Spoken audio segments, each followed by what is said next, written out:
the whacked out news. People breaking the law. Ha ha, fighting in the nude. Ha, drunk people pooping in the street. Ha ha, it's the whacked out news. So many people on meth. Ow! Well, today we got a story about cocaine. No, not the white powder. A guy who is a Florida man named Ed Cocaine. What exactly is cocaine done now? Well, cocaine got in trouble for attacking subway employees in Merritt Island. Apparently, he went into the subway, got into an argument with employees over what he believed were their bad attitudes. And then he got so upset, he started yelling at him from across the counter and then went behind the counter and actually pushed one of the employees and then pulled out a knife. Oh my gosh, cocaine is squirrely. Can you figure cocaine might be a bit aggressive? He is aptly named. Cocaine then raised the knife over his head, drawing it back in a manner suggestive of a potential strike. Ooh. Then apparently cocaine tried to restrain, or his friend that was with him tried to restrain him before they both took off out of the restaurant. Cocaine restrain? Now, did he grab his sub or did he leave it behind? Doesn't sound like he took the sub. Sounds like he got the knife, his cocaine, and got out. He was later arrested and charged with aggravated assault, burglary with assault, or battery with intent to do bodily harm. So go figure. A guy named Cocaine is sitting in jail today in Florida. Dangerous. A 64-year-old nurse is facing federal charges after she allegedly grabbed a flight attendant's private area while traveling from Vegas to North Dakota. Girl, what were you thinking? That's a little insane, isn't it? You know, that actually does not stay in Vegas. No, it does not. Absolutely does not. 4 people in Louisiana got arrested after riding their horses through a Walmart last week. One of them joked that the animals were actually emotional support animals, but the police did not find it funny in the least. Here's the riders talking about their experience and why they did it. You know, what went through y'all mind before y'all went up in Walmart, man? I mean, it was fun. We went famous. That's all. We just went in there, rode. We always ride to Baker, and we just wanted to do it that day. Yeah, they had some people saying, like, you know, it's no different than riding a dog, bringing the dog. Oh, yeah, that's my emotional support animal, basically, yeah. Okay. Yeah. I don't think anybody But was they're buying so big. that. Yeah. It's going to be cumbersome for Walmart to function as a Walmart needs to function. Yeah, and I don't know.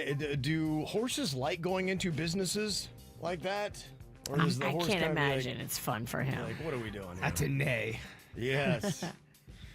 They say first responders were called to an elementary school in Orlando after a student brought alcohol and started sharing it with the other students. Apparently, they were having a really good time until they had to be treated by paramedics because they got a little too tipsy. Oh, no. How did this happen? You know, the kid brought some alcohol. They all started drinking it, and they got a little bit loose.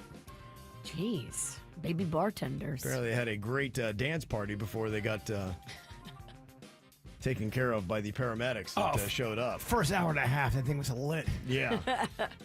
There's about 300 Delta passengers that had to sleep on the plane on the tarmac, all because of bad weather. 2 planes from Mexico were rerouted to Montgomery Regional Airport after storms led to a ground stop in Atlanta where they're supposed to land. The passengers said the plane continued going in circles until the pilot said they were running low on fuel and had to land. The city of Montgomery doesn't have customs and border protection, so passengers weren't allowed off the plane after it landed at 10:30 p.m. Oh. It wasn't until 5 a.m. the next day that they were finally allowed to go through customs. And let me just tell you, a lot of them are not very happy. No, I can't imagine. That's crazy. Yeah. Well, this is an odd rationale here from this pastor who says he prefers being patted down by TSA agents, all because going through body scanners turns people gay. Huh? I had to be molested at the airport to go to Florida, right? Just to get on an airplane because I'm not going to go through the gay beam machine. It appears having a guy touch you all over the place is on its face seems worse, but you don't really know what those things are doing to you. So where the imaging goes, or what? They're doing, because it's like what they're doing in the back room. They can just take a picture of me Sort of naked. Like no. So what, you go on into the airport completely straight, and by the time you land, you're fabulous. I don't know what he's saying. What is he talking about? He's saying that thing where you put your hands over your head. Yeah. turns you into a homosexual. Yeah, okay. I don't even know if that was worth playing. Is. Well, I just let you know the ignorance is still out there. And if that is something your pastor says, you might want to find another church. Dummy's gonna dumb. Scientists from Finland in the U.S. have developed a special type of chewing gum that can trap and kill some influenza and herpes viruses. Wow. In a gum. In a gum. Double your pleasure. Double your fun. How about that, huh? A Missouri man accused of crashing into a come-and-go gas station actually went in, came, and then fled the place pretty quick. He followed directions. He did. Apparently, he crashed all because his Crocs got caught underneath the pedal. I can see that happening. Totally could see that happening. He said they caused him to accelerate into the building, and now he's been charged with leaving the scene of an accident where property damage exceeds $1,000. A helicopter crash in South Africa is being blamed on an unsecured penguin.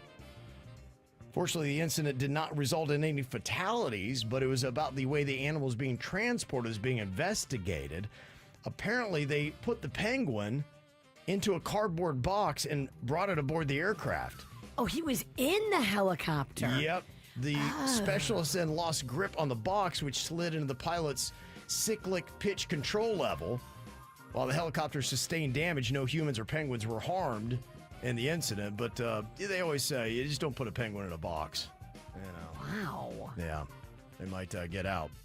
And somebody in Silicon Valley has done something fun with the crosswalks there. They apparently have put Mark Zuckerberg and Elon Musk's voice into some of the crosswalks that are spouting some bizarre messages, is what they're saying here.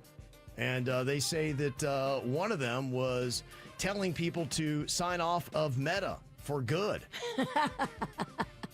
12 different downtown intersections were impacted, and the voice announce feature had been disabled until it can be repaired. They still do not know who is behind the clever attack. Some little brainiac hacker. That's the kind of nerdy pranks that get played in Silicon Valley. Jenny, who is a resident of Pueblo, Colorado, claims that a chupacabra hissed at her twice. Ooh. But some residents are saying, well, I don't know, maybe it's a wolverine or a badger. And they talked to the Colorado Parks and Wildlife officials who said that the front paws and the size makes it look like it's probably just a raccoon. Oh. So close. Yeah. And listen to this. There's a man in China that developed a lung infection after habitually sniffing his own dirty socks. They say upon examining the socks, medical professionals found traces of an aspergillus fungus. Oh, no. He made himself sick? He did. He was just like drinking in that foot fungus. He loves the smell of his own feet. Yeah, and they say be careful because your worn socks can contain sweat, salt, fungus, and bacteria that, when inhaled, could increase health risks. Wow. Who would have thought? How about that, huh? This is how we do. It's the KVJ Show.